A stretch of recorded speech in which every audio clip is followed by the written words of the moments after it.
Turiu pilną dėžutę naujienų iš Drogo. Noriu viską pabandyti su jumis pirmą kartą. Pradedam. Pirmą tai išsidėsiu pakių kaukytės iš Nikso. Jos šaldančios. Jas reikia į šaldytuvą dėt. Kaip jas prisiklijuoti, va taip. Turiu 2 primerius iš Maybelline ir NYX. Mano viena akis yra padažyta su tušu ir priklijuotas blakstienos, kita dar ne, nes testuosiu tušą. Apie šitą primerį sugirdėjus labai daug gerų atsiliepimų, pabandom. Rodo kaip tikri klijai, ne? Tokie primeriai turi labai gerai priklijuoti makiažo pagrindą.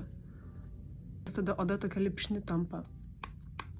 Turiu 2 makiažo pagrindus, tas labiau kaip toninis kremas. Šitas, manau, labiau maskuos iš Maybelline. Oi, koks skystas, wow.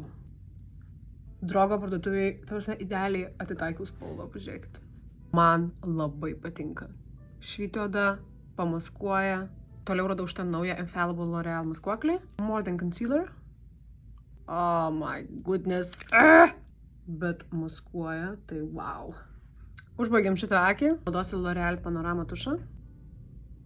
Max ilgas blakstienos atrodo geras. Čia ant kampučio yra užklijuotas blakstienos. Rinkinuką turiu. Man labai patinka blakstienas klijuotis. Man žymiai gražiai atrodo akis. Dažniausiai klijuoju va tokius 2 mažulyčius. Guldau. Paguldau ant viršaus. Toliau žiauriai įdomus antakių pieštukas iš L'Oreal. Su tokiais 2 dantukais. Svarbu tiesiog brėžti palei plaukelių augimo liniją. Wow, geras, koks įdomus. Gal tik reikėjo man tamsesnės spalvos. Skaistalai lumiai. Arba bus labai gerai, arba bus labai blogai. Nežinau. Dėsiu vieną tašką. Geras. Man patinka. Ir paskutinis štrichas lūpoms. Glaze aliejinis lūpų balzamas. Kaip saldainiukas atrodo.